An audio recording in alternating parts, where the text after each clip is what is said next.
course, bill was introduced in Lok Sabha on 16th March 2016. Was referred to the standing committee, and now we are actually taking Rajya Sabha. And one way I am happy that amendments proposed change in definition remove ambiguous, allowing greater flexibility, simplifying memorandum of association, ease of doing business with procedures simplified, appointment of auditors, and continuation of auditors need to be informed. See, here I would like to say, people should not misunderstand every business company, every corporate company, everybody is cheating. It is not correct. Then no economy, country will be totally no employment, no growth of the country. So, 125 crores population, if 15-20 companies commit mistakes and so maybe fraud, whatever you may call it, you can't be, everybody is bad, everybody is this thing. So definitely we have to support the economy, growth of economy, business and everything. So therefore this type of amendment welcome, but still more amendments are required in the future to actually to clarify the much more ambiguity. Here one good point what I say is, independent directors, the recent Supreme Court judgment actually has given that for any liability responsibility of the company, independent director also is responsible and their family member is responsible. It's very dangerous. Supreme Court, no doubt, is a supreme judicial authority, but still Parliament is much more supreme. So Parliament, this amendment must take place that independent directors should, otherwise no independent director will come to a company. The very philosophy of independent directors in the business will fail actually. So this is very important. This point is to be borne in the mind, sir. And another most important is, when the banks are giving loans for any companies doing business, it is their response to see the security and look after the creditability of the company and safety, security of their loan what they are giving. But at the same time, they should not insist on the personal guarantee of the promoters. It was not there previously.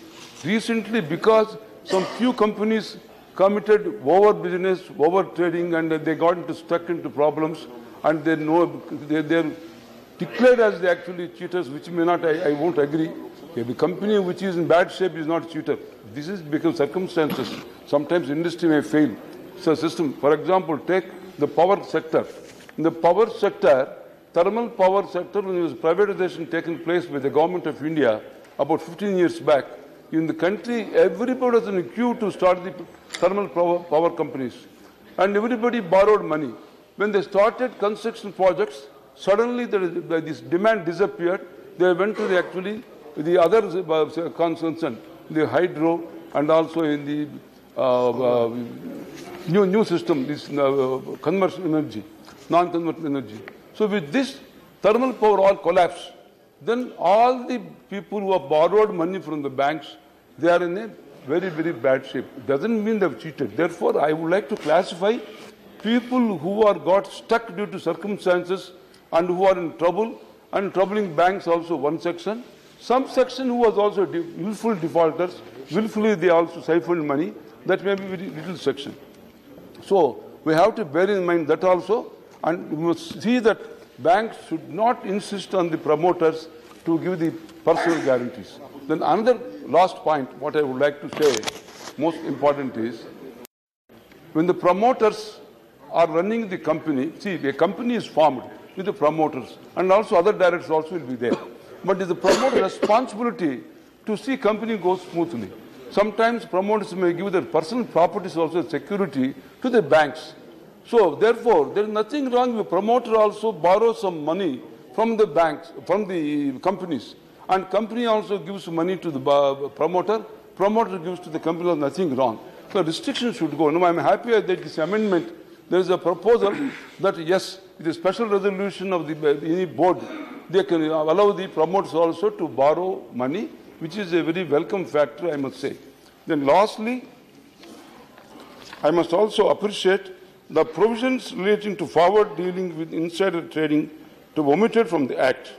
The requirement of approval of central government for ministerial remuneration above the prescribed limits to be replaced by the approval through the special resolution by shareholders is also a welcome thing, sir. And also I would say, company may give loans to entities in which directors are interested either passing special resolution, as I told already, this is also very, last 1.5 minutes, last.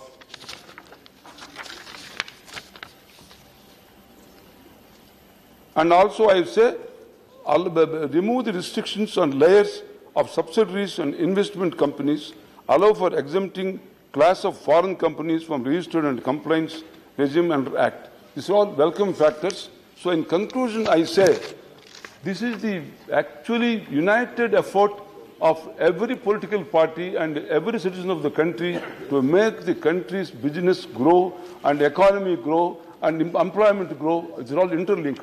We should not mistake that just because some companies are taking away money, it's not correct. Therefore, all amendments are welcome, and some more amendments also required. Perhaps next year, after taking some more actually representation, the guidance and all details, we must go for again further also amendments future. Thank you.